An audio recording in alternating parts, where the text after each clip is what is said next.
Oui, bonjour. Là, on va aborder la notion de dérivateur, le montage ampli opérationnel, mais monté en dérivateur. Sa fonction, ça va être dériver le signal d'entrée. D'accord? Donc ici, on a la sortie Vs égale à A facteur de V plus moins V moins, est égal à A fois epsilon. Donc là, on est en plein fonctionnement de l'ampli différentiel. Donc on différencie le V plus moins V moins. D'accord? Par contre, epsilon, il va être égal à 0 parce que nous, ce qui nous intéresse, c'est la zone linéaire. On ne travaille pas dans la saturation. Donc on travaille au bord, pardon, epsilon égale 0. D'accord? Donc première chose. Donc qui dit dérivateur? Donc là, on voit, on a un condensateur en entrée. D'accord? Donc ici, on a VE, on attaque l'entrée négative ici avec un signal VE. Donc là, on a un courant qui va traverser comme ça. Mais on va expliquer comment le courant est le même ici. On a l'ampli opérationnel, c'est un ampli dont l'impédance elle est très grande. D'accord? Qui dit impédance très grande, donc I moins égale I plus, il n'y a pas de circulation de courant. Donc ce point-là se trouve ici, c'est-à-dire la masse se trouve au point A, et ça devient une masse virtuelle. Hop, donc ce point-là devient ici, celui-là il vient là.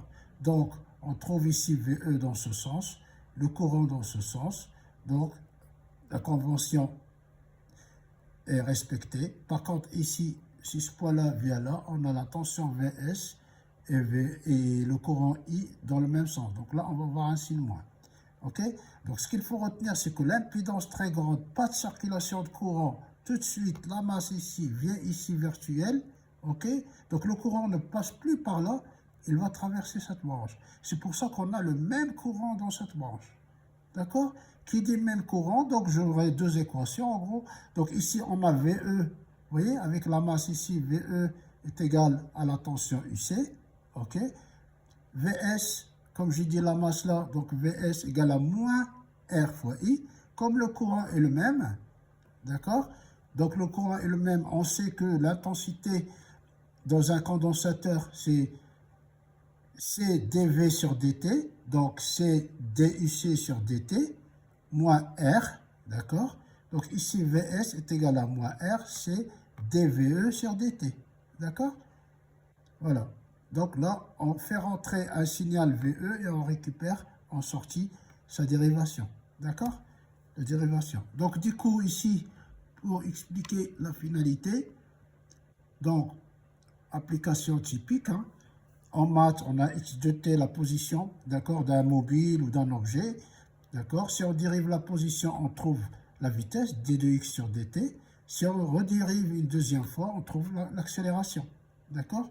Donc on peut estimer que ce dérivateur peut servir aussi à récupérer une vitesse ou une accélération, d'accord. Donc ici, le signal position x, si je fais rentrer VE, si j'ai VE égale x de t, en dérivateur, je sors moi RC, la vitesse. Et là, je récupère ma vitesse en faisant le rapport. V sorti sur moi RC. Si je veux multiplier par moins, donc je rajoute un suiveur derrière. Suiveur inverseur. D'accord? La vitesse, pareil, je redérive une deuxième fois. D'accord? Et là, je retrouve V sortie égale à moins RC A de t. D'accord? Et là, je récupère mon accélération en prenant le signal de sortie divisé moins RC. Si je veux repositiver mon signal, ben je rajoute derrière un étage suiveur inverseur. D'accord? Application, je peux détecter des variations rapides de signal. Je peux mesurer des vitesses avec. Et je peux mesurer aussi des accélérations. Ça, c'est un exemple, mais il y en a beaucoup d'exemples comme ça. Merci de votre attention et de votre fidélité et à bientôt.